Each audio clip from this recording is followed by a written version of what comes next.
আলহামদুলিল্লাহ আলহামদুলিল্লাহি ওয়াহদা ওয়াসসালাতু ওয়াসসালামু আলা মান লা নাবিয়্যা বা'দা আউযু বিল্লাহি মিনাশ শাইতানির রাজীম বিসমিল্লাহির রহমানির রহিম ইয়্যাকা না'বুদু ওয়া ইয়্যাকা নাস্তাঈন ক্বালা রাসূলুল্লাহি সাল্লাল্লাহু আলাইহি ওয়াসাল্লাম আদ-দুআউ মুখুল ইবাদা আও কামা ক্বালা আলাইহিস সালাতু ওয়াসসালাম আদ-দুআউ হুয়াল ইবাদা। আল্লাহু সুবহানাহু ওয়া তাআলার দরবারে লাখো কোটি শুকরিয়া, লাখো কোটি সুজুদ যে আল্লাহু সুবহানাহু ওয়া তাআলা আমাদেরকে সারা পৃথিবীতে যে ক্রান্তিকাল চলছে, যেই মুসলিমদের দুরবস্থা চলছে, অশান্তময় অবস্থা চলছে, ঠিক এমন সময় সমাজের বিভিন্ন ফিতনা থেকে আমাদেরকে বাঁচিয়ে সলাতুল জুমুয়া আদায়ের লক্ষ্যে, আল্লাহর জমিনে আল্লাহর বিধান কায়েমের লক্ষ্যে, জ্ঞান অর্জনের উদ্দেশ্যে ব্রাহ্মণখালী আহলে হাদিস জামে মসজিদে আমাদের সকলকে সমবেত হওয়ার তৌফিক দিয়েছেন। এজন্য বলি আলহামদুলিল্লাহ। দরুদ ও সালাম পেশ করছি সর্বকালের সর্বযুগের সর্বশ্রেষ্ঠ বিশ্ব মানবতার সংগ্রামী জননেতা আমার আপনার প্রিয় নবী জনাবে মুহাম্মদুর রাসূলুল্লাহ সাল্লাল্লাহু আলাইহি ওয়াসাল্লামের উপর সাল্লাল্লাহু আলা মুহাম্মদ সাল্লাল্লাহু আলাইহি ওয়াসাল্লাম। প্রিয় মুসলিম কেরাম, আপনারা আয়াত শুনে বুঝতেই পারতেছেন আমাদের অতি পরিচিত একটি আয়াত তেলাওয়াত করা হয়েছে এবং সেই আয়াতের আলোকে আজকের পুরো আলোচনা কভার দেওয়ার চেষ্টা করব। আজকের আলোচ্য বিষয়টি হচ্ছে আল্লাহর কাছে চাওয়া, আল্লাহর কাছে দরনা দেওয়া, আল্লাহর কাছে দুটি হাত পেতে দেওয়া। এটা একটা আকীদার বিষয়। এই আকীদা যদি আমাদের পরিষ্কার পরিচ্ছন্ন না থাকে তাহলে আমরা সঠিক মুমিন হতে পারবো না। যদি আকীদার এই অঙ্গনে ভেজাল বা ত্রুটি বিচ্যুতি থাকে তাহলে আমরা আল্লাহর দরবারে পূর্ণাঙ্গ দাস কিংবা গোলাম হতে পারবো না। সেই প্রেক্ষিতে এই বিষয়টি আমাদের জানা এবং বোঝা এবং বাস্তব জীবনে রূপায়ণ করা একান্তই কর্তব্য। কান খুলে শুনতে থাকুন আর মানসিকভাবে প্রস্তুত থাকুন। ইনশাআল্লাহুল আজিজ আমরা আজ থেকেই, এখন থেকেই আমরা আমাদের জীবনে আজকের জুমার বক্তব্যের প্রতিফলন ঘটাবো এবং সেই প্রতিফলন পরিবার এবং সমাজ এবং রাষ্ট্র, এক কথায় গোটা পৃথিবীতে তার চিত্র আমরা ঐকান্তিকভাবে তুলে ধরব। আল্লাহ সুবহানাহু ওয়া তাআলা আমাদেরকে সেই মানের মুসলিম বানিয়ে দেখ, বলি আমিন। প্রিয় উপস্থিতি, সূরাতুল ফাতিহাকে বলা হয় উম্মুল কুরআন। এটা হচ্ছে কোরআনের জননী, কোরআনের মা। সূরাতুল ফাতিহার অনেকগুলো নাম রয়েছে। সূরাতুল ফাতিহা হচ্ছে রোগ মুক্তির সূরা, সূরাতুশ শিফা। সূরাতুল ফাতিহা এই বিশ্ব মানবতার জন্য আল্লাহ সুবহানাহু ওয়া তাআলার পক্ষ থেকে এক অনন্য উপহার। আর কোনো নবী এবং রসুলকে সূরাতুল ফাতিহা দান করা হয় নাই।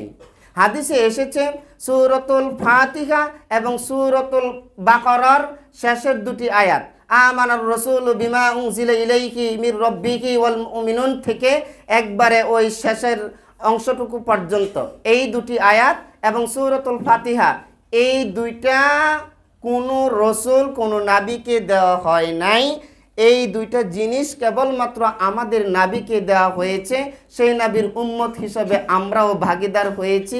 আল্লাহ আমাদেরকে সৌভাগ্যবান করেছে, বলি আলহামদুলিল্লাহ। প্রিয় উপস্থিতি, কি বলা হয়েছে?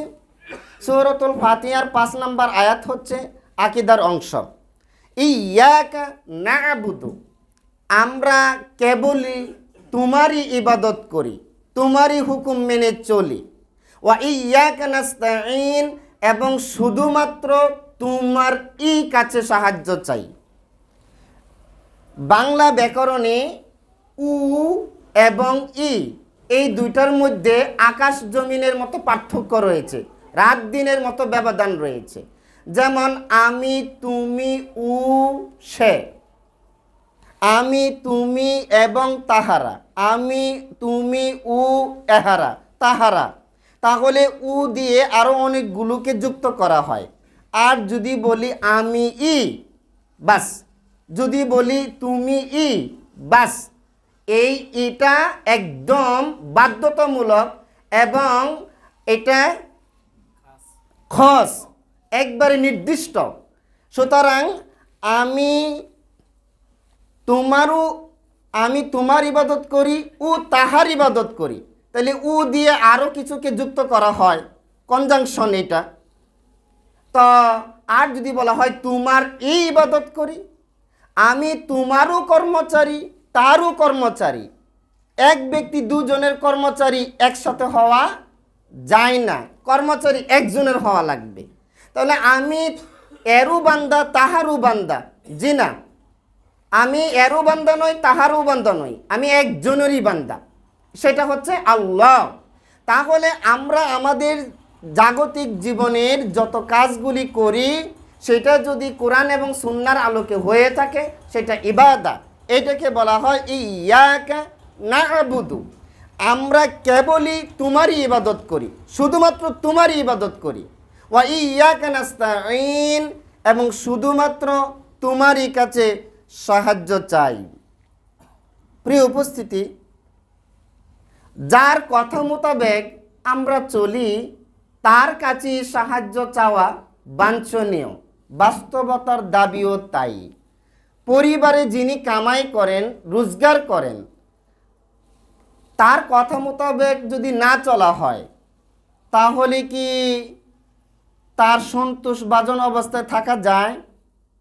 কোম্পানিতে যদি কোম্পানির মালিকের কথা মোতাবেক যদি না চলা হয় তাহলে কি তার আস্থাভাজন পর্যায়ে থাকা যায় না। যেহেতু আমরা আল্লাহ রাব্বুল আলামিনের কথা মোতাবেক চলি, কাজ করি, তাহলে আল্লাহ রাব্বুল আলামিনের কাছেই আমাদেরকে সাহায্য চাইতে হবে। সাহায্য চাওয়াটা আল্লাহ জড়িত করে দিয়েছেন। যেমনইভাবে আমরা প্রতিদিন প্রতি সলাতের প্রতি রাকাতে এই আয়াতটা পাঠ করি, সলাতের মাধ্যমে দাসত্বের পূর্ণ নমুনা প্রকাশ পায়, আর সলাতের মাধ্যমেই রব্বুল আলামিন সাহায্য চাওয়ার জন্য বলেছে। দলিল সূরাতুল বাকারার একটি আয়াত, ওয়াস্তাঈনু বিস-সাবরি ওয়াস-সালাহ, তোমরা ধৈর্য এবং সলাতের মাধ্যমে আল্লাহর কাছে সাহায্য চাও। যে ব্যক্তি সলাত আদায় করে তার জীবনের সকল চাওয়া সলাতের মধ্যে হয়ে যায়। সুবহানাল্লাহ বলবেন না? আরে বাবা, সূরাতুল ফাতিহাটাই একটা প্রার্থনা, এই সূরাটাই চাওয়ার বিষয়বস্তু এবং আল্লাহ রাব্বুল আলামিনের সাথে কথোপকথনের একটা অন্যতম মাধ্যম। এবং একটা বিষয় বলার পরে তিনি জবাব দেন, এই যে একটা মুকালামা, এই যে একটা কনভারসেশন বান্দা এবং রবের মধ্যে, এটা যে বুঝে তার জন্য আলাদা আর কিছু দরকার হয় না। এরপর আল্লাহ সুবহানাহু ওয়া তাআলার হাবিব সলাতুল ফরজ সলাতের পরে আল্লাহ রসুল সাল্লাল্লাহু আলাইহি সাল্লাম কিছু দোয়া করেছেন, তবে সেটা হাত তুলে নয়, ব্যক্তিগতভাবে সামষ্টিকভাবে নয়। হাত তুলে দোয়া করার বহু জায়গা আছে, এর মধ্যে অন্যতম একটি জায়গা হচ্ছে আখিরি রজনী। একান্তে মনিবের ভালোবাসা সিক্ত হয়ে যত প্রেমা লাভ করতে পারেন, যত চোখের অশ্রু জড়াতে পারেন, যত আবেদন নিবেদন আর্জি নিজের মনের ভিতরে লুকিয়ে থাকা যত কামনা বাসনা আছে, সব অশ্রু ছেড়ে ছেড়ে সাজদাতে পড়ে পড়ে মাথাটা নত করে মালিকের দরবারে অবনত হয়ে আপনি পেশ করতে পারেন। সলাতের পরে সালাম ফেরানোর পরে ইমাম এবং মুক্তাদির সমন্বয়ে যে মোনাজাতটা করা হয় এখনও চালু আছে, এটা বিলকুল বিদআহ, এটা বিলকুল বিদআহ। অধিকাংশ ইমাম এটা জানা থাকা সত্ত্বেও এই জন্য করে, সভাপতি মন খারাপ করবে এই জন্যে, অথবা সেক্রেটারি মন খারাপ করবে এই জন্যে, জনগণ মন খারাপ করবে এই জন্যে, ইমামতি টিকে থাকবে না এই জন্যে, বেতন কমিয়ে দিবে এই জন্যে, নানা প্রশ্নের সম্মুখীন হবে এই জন্যে। বিদায় যিনি জেনে শুনে বিদআত করতেছে, সুন্নাতের গলায় ছুরি চালাচ্ছে, বাইতুল মুকাররমের ইমাম হলেও জাতির সর্বনাশ করেছে ওই ইমাম। আমরা যারা এটা জানি, এখান থেকে মানুষকে বিরত থাকার জন্য যা করার তাই করতে হবে। আপনার চোখের সামনে কাউকে যদি জাহান্নামে নিয়ে যায়, আপনার কেমন লাগবে? অথবা আপনার চোখের সামনে কাউকে যদি আগুনে ফেলে দেয়, আপনার কেমন লাগবে? তার মানে তার এই কর্মকাণ্ড দিয়ে সুন্নাতের গলায় ছুরি চালানো হচ্ছে। আমরা নিশ্চুপ ভূমিকা পালন করছি, আমরা ওই মানের ইমানদার হতে পারি নাই। প্রিয় উপস্থিতি, ইয়্যাকা না'বুদু ওয়া ইয়্যাকা নাস্তাঈন, আমরা তাহারই ইবাদত করি এবং তাহারই কাছে সাহায্য চাই, আল্লাহরই গোলামি করি এবং আল্লাহ রাব্বুল আলামিনের কাছেই আমাদেরকে সাহায্য চাইতে হবে। আল্লাহ রাব্বুল আলামিন আমাদেরকে চাওয়ার জন্য অর্ডার করেছে। দলিল 2 নম্বর সূরা বাকারার 183 নম্বর আয়াত, ওয়া ইযা সাআলাকা ইবাদি আন্নী ফা ইন্নী করিব উজিবু দাওয়াতাদ দাঈ ইযা দাআনি ফালইস্তাজিবু লি ওয়াল ইউমিনু বি লাআল্লাহুম ইয়ারশুদুন। ওয়া ইযা সাআলাকা ইবাদি, যখন আমার বান্দারা, হে নবী, আপনার কাছে প্রশ্ন নিয়ে আসবে, আন্নী, আমার সম্পর্কে, আমি কোথায় থাকি, আমি কতটুকু দূরে অবস্থান করি না কাছে অবস্থান করি, আন্নী, আমার সম্পর্কে যখন জিজ্ঞাসাবাদ করবে, আপনি বলে দিন, ফা ইন্নী করিব, নিশ্চয়ই আমি অতি নিকটে, আমি খুব দূরে অবস্থান করি না। কেমন নিকটে? 50 নম্বর সূরা কফের 16 নম্বর আয়াতে আল্লাহ রাব্বুল আলামিন বলেন, ওয়ালাকাদ খলাকনাল ইনসানা ওয়া না'লামু মা তুওয়াসউসু বিহি নাফসু ওয়া নাহনু আকরাবু ইলাইহি মিন হাবলিল ওয়ারিদ। রব্বুল আলামিন সূরা কফের 16 নম্বর আয়াতে বলে দিয়েছেন, বান্দার এই যে গারে যে রগ আছে, এই রগের চাইতেও আমি অতি নিকটে। সুবহানাল্লাহ। সুতরাং হাউমাউ করে চিৎকার করে আল্লাহকে বলতে হবে, ও আল্লাহ, ও রব না। আল্লাহ রাব্বুল আলামিন কোরআনে বলেছেন, তোমরা তাদাররুআউ ওয়া খিফা, তোমরা নিচু স্বরে কণ্ঠ নিচু করে আমাকে ডাকো। আমি এমন নই যে আমি তোমাদের কথাবার্তা শুনতে পাই না। আসমাউ, আমি অধিক শুনে থাকি, ওয়া আবসরু, আমি অধিক দেখে থাকি। সুতরাং আমাকে দেখানোর জন্য কিছু একটা অবলম্বন করতে হবে, দরকার নাই। আমাকে শোনানোর জন্য মাইক্রোফোন ব্যবহার করতে হবে, দরকার নাই। আসমাউ, আমি অধিক শুনি, আবসরু, আমি অধিক দেখি। তাহলে বলতেছিলাম সূরা বাকারা 183 কথা, ওয়া ইযা সাআলাকা ইবাদি আন্নী ফা ইন্নী করিব উজিবু দাওয়াতাদ দাঈ ইযা দাআন ফালাস্তাজিবু লি ওয়াল ইউমিনু বি লাআল্লাকুম ইয়ারশুদুন। যখন আহ্বানকারী আমাকে আহ্বান করে, তখন আমি তার আহ্বানে সাড়া দেই। আর আমাকে যারা ডাকে, লাআল্লাকুম ইয়ারশুদুন, তারা সরল পথ পাওয়ার সম্ভাবনা রাখে। তার মানে যারা আল্লাহকে ডাকে না, আল্লাহর কাছে চায় না, নিজেকে অন্যরকম মনে করে, তারা হয় দাম্ভিক, তারা হয় স্বৈরাচারী, তারা হয় অহংকারী, তাদের কপালে থাকে না সিরাতে মুস্তাকিম, তাদের কপালে থাকে না সরল সোজা পথ। দলিল 40 নম্বর সূরা আল গাফিরের 60 নম্বর আয়াতে রব্বুল আলামিন বলেন, ওয়া ক্বালা রাব্বুকুম উদউনি আস্তাজিব লাকুম ইন্নাল্লাযীনা ইস্তাকবিরুনা আন ইবাদাতি সায়াদখুলুনা জাহান্নামা দাখিরিন।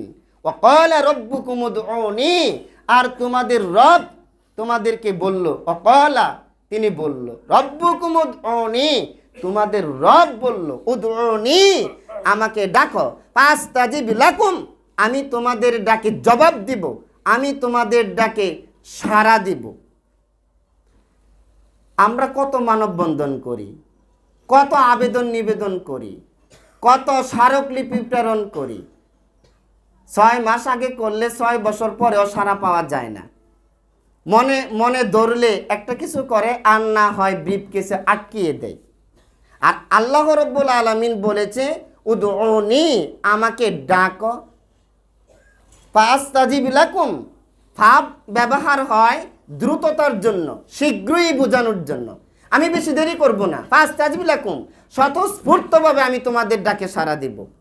ইন্নাল্লাযীনা ইস্তাকবিরুনা আন ইবাদাতি, যারা আমাকে ডাকতে গিয়ে গড়িমসি করে, যারা ইস্তাকবির, যারা অহংকারী, যারা দাম্ভিক, যারা আল্লাহকে ডাকার প্রয়োজন মনে করে না, তারা হচ্ছে অহংকারী।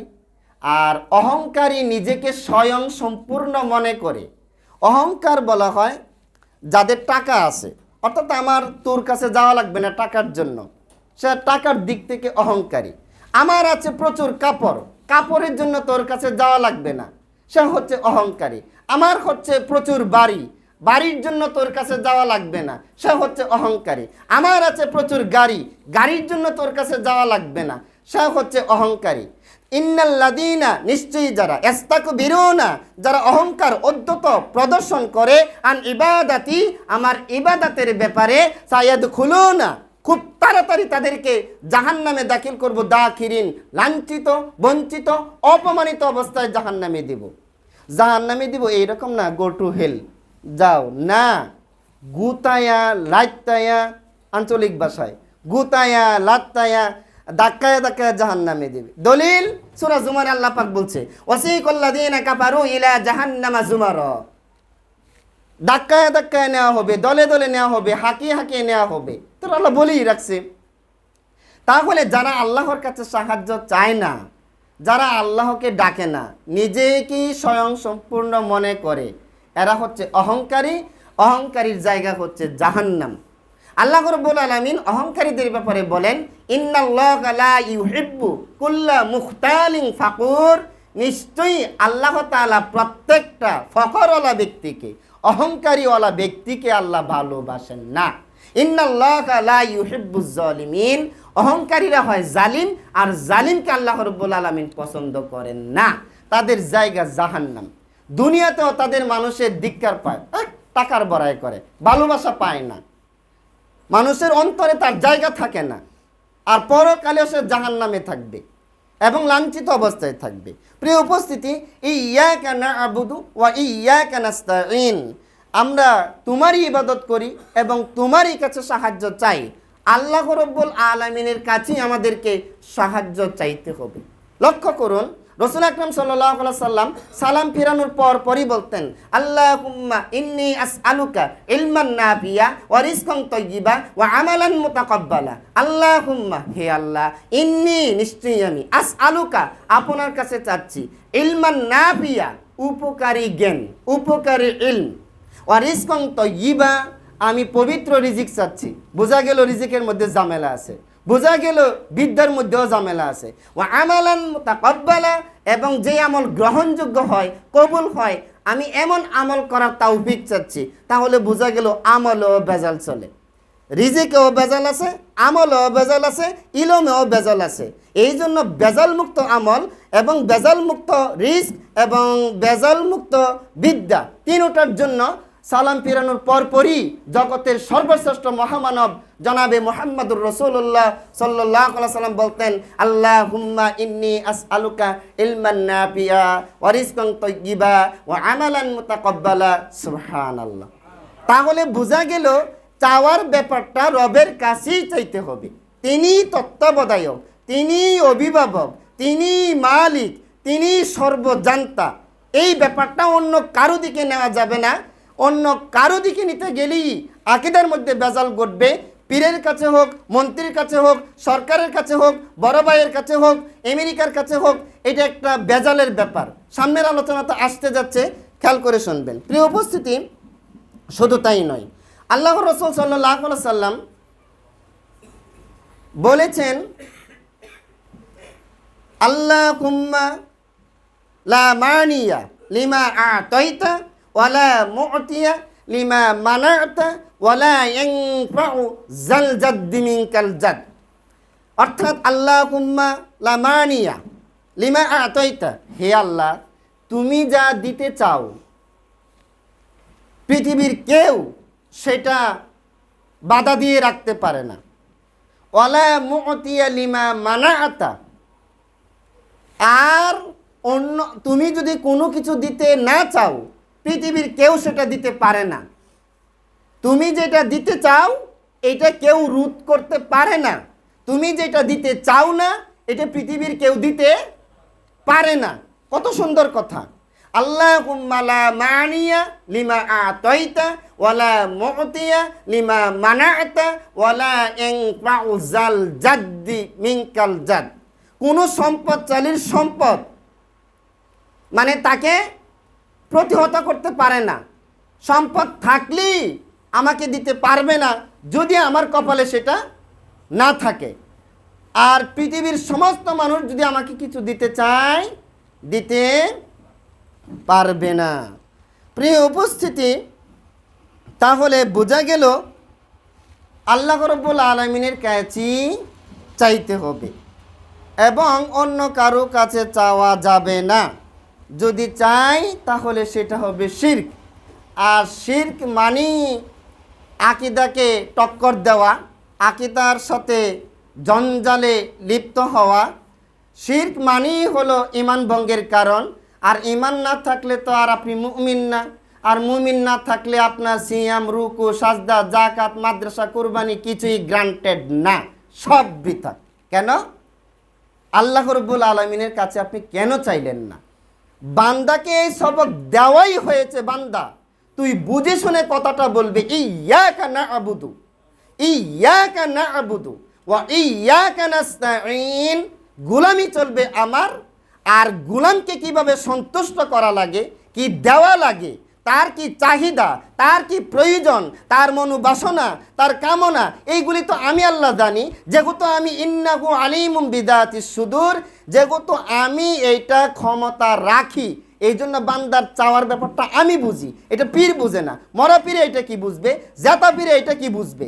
জেতা পীরে যদি চাহিদা পূরণ করতে পারতো তাহলে তো খানকাতে আসা লাগে না, কারণ সে তো জানে চাহিদা কিভাবে পূরণ করা লাগে।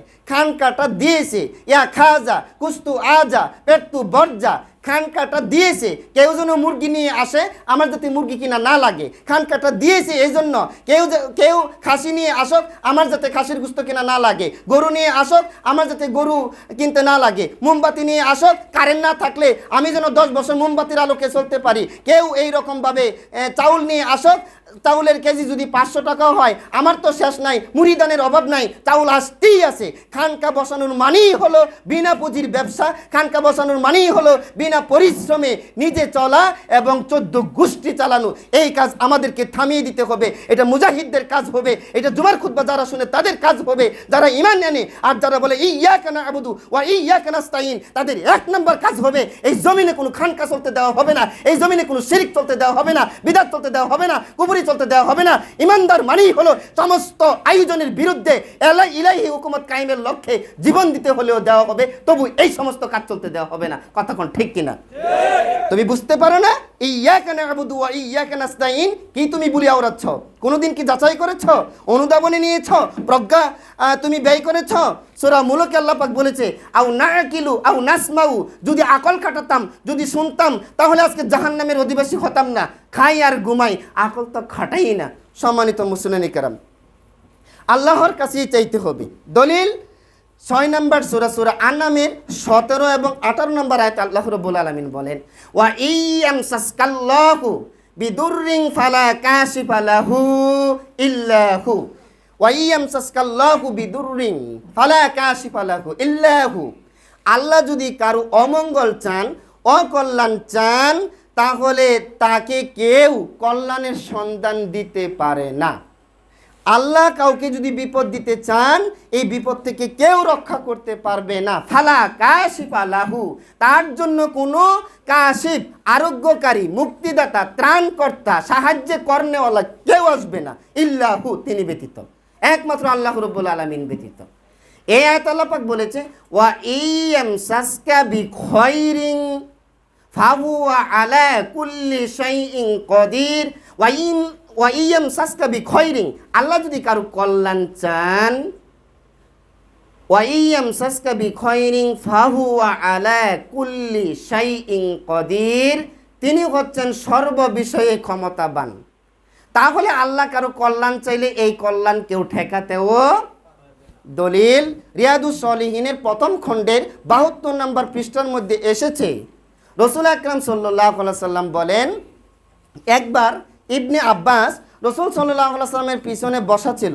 তখন রসুল আকরাম সাল্লাল্লাহু আলাইহি সাল্লাম বললেন, ইয়া গুলামু, ওহে যুবক, ইন্নী উআল্লিমুকা কালিমাতিন, নিশ্চয়ই আমি তোমাকে কিছু কালেমা, কিছু বাক্য শিখিয়ে দিচ্ছি।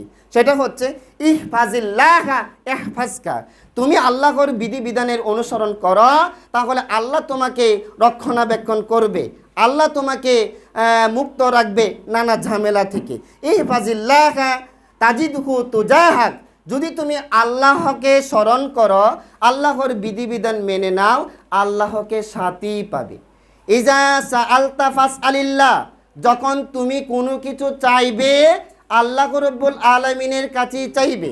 ওয়া ইজাস্তাআনতা ফাস্তাইন বিল্লাহ, যদি কোনো সাহায্যের দরকার হয় আল্লাহ রাব্বুল আলামিনের কাছে সাহায্য চাইবে। এরপরে যে কথাগুলি বলা হলো লক্ষ্য করুন। ওয়ালাম, হে ইমানদার গোষ্ঠী জেনে রাখো, আমরের সিগা, ওয়ালাম আন্নাল উম্মাতা লাউ ইজতামাআত আই আলা আই ইয়ানফাউকা বিশাইইন লাম ইয়ানফাউকা বিশাইইন কদ কাতাবাহুল্লাহু লাক। কি বলা হচ্ছে? বলা হচ্ছে যে ওয়ালাম, জেনে রাখো, আন্নাল উম্মাতা, গোটা পৃথিবীর মানব জাতি যদি একত্রিত হয়ে আলা আই ইয়ানফাউকা বিশাইইন, যদি তোমার কোনো কিছু করতে চায়, কল্যাণ করতে চায়, লাম ইয়ানফাউকা ইল্লা বিশাইইন, তারা তোমার বিন্দু মাত্র উপকার করতে পারবে না। কথা খেয়াল করবেন। হে ইমানদার গোষ্ঠী জেনে রাখো, ওয়ালাম, জেনে রাখো, আন্নাল উম্মাতা লাউ ইজতামাআত আলা আই ইয়ানফাউকা বিশাইইন লাম ইয়ানফাউকা ইল্লা বিশাইইন কদ কাতাবাহুল্লাহু লাক। যতটুকু আল্লাহ তোমার কপালে দুনিয়া সৃষ্টির 50,000 বছর পূর্বে লিখে রেখেছেন, এইটুকুন ছাড়া গোটা পৃথিবীর মানব জাতি এক যুগে ঐক্যবদ্ধ হয়ে তোমার কোনো কিছু করতে পারবে না। এরপরে আল্লাহ পাক বলা হয়েছে, ওয়াইন ইজতামাউ আলা আইয়াদুররুকা বিশাইইন লাম ইয়ানফাউকা ইল্লা বিশাইইন কদ কাতাবাহুল্লাহু আলাইকা। গোটা উম্মত যদি ঐক্যবদ্ধ হয়ে তোমার কোনো ক্ষতি করতে চায়, তাহলে তোমার ক্ষতি করতে পারবে না। কদ কাতাবাহুল্লাহু আলাইকা, আল্লাহ রাব্বুল আলামিন বাধ্যতামূলকভাবে যতটুকু তোমার নসিবে লিখে রেখেছে এতটুকুন ব্যতীত। এরপরে আল্লাহ রাব্বুল আলামিনের হাবিব বলেন, রুফিয়াতিল আকলামু ওয়া জাফফাতিস সুহুফ, কলম উঠিয়ে নেওয়া হয়েছে, কালি শুকিয়ে গিয়েছে। কলম উঠিয়ে নেওয়া হয়েছে, কালি শুকিয়ে গিয়েছে। কালি শুকিয়ে যাওয়ার পরে পরীক্ষার হলে যত খসখস করেন, গসগস করেন, আরও কোনো বর্ণ আপনি লিখতে পারবেন? আল্লাহ যেখানে কলম উঠিয়ে নিয়েছে এবং ওই কলমের কালি শেষ হয়ে গিয়েছে, সুতরাং পৃথিবীর মানব জাতির নসিবে, জিন জাতির নসিবে যতটুকু বরাদ্দ ছিল তাই হবে। এর এদিকও হবে না, ওই দিকও হবে না, সংযোজন হবে না, বিয়োজন হবে না, প্লাস হবে না, মাইনাস হবে না। যতটুকু কপালে আছে টুডি ওর টুমরু কোনো না কোনোভাবে হবেই। সুতরাং আমার আপনার ক্ষতি পৃথিবীর মানুষ করতে পারবে না, যতটুকু আছে ততটুকু পারবে। আমার আপনার কল্যাণ পৃথিবীর মানুষ ঐক্যবদ্ধ হয়ে করতে পারবে না, ততটুকু করতে পারবে যতটুকু আমার আপনার কপালে বরাদ্দ আছে। এই হাদিসের পয়েন্ট থেকে আমি বলতে চাই, যারা তাকদিরে বিশ্বাস করে, যারা আকীদায় বিশ্বাসী করে, যারা পূর্ণাঙ্গ মুমিন বলে দাবি করে, যারা বাংলাদেশের মাটিতে খেলাফত ব্যবস্থা কায়েম হলে যারা বলে অন্য দেশ থেকে চাউল আসবে না, পেঁয়াজ আসবে না, রসুন আসবে না, টাকা আটকায় দিবে। আরে বাবা, আল্লাহ রাব্বুল আলামিন ভারত থেকে যদি এইগুলি না আসে, চীন থেকে যদি এইগুলি না আসে, আমেরিকা থেকে যদি এইগুলি না আসে, আল্লাহ যে বলে দিলেন গোটা পৃথিবীর মানুষ মিলেও তোমার উপকার করতে পারবে না, গোটা পৃথিবীর মানুষ মিলেও তোমার কোনো ক্ষতি করতে পারবে না, তাহলে এই চিন্তা কেন কাজ করে না? এই দেশের মাটিতে যদি ইলাহি শাসন কায়েম হয়, আমার কপালে 50,000 বছর আগে, দুনিয়া সৃষ্টির 50,000 বছর আগে যেটা লেখা ছিল সেটাই হবে। সুতরাং এই দিকে দৌড়াদৌড়ি না করে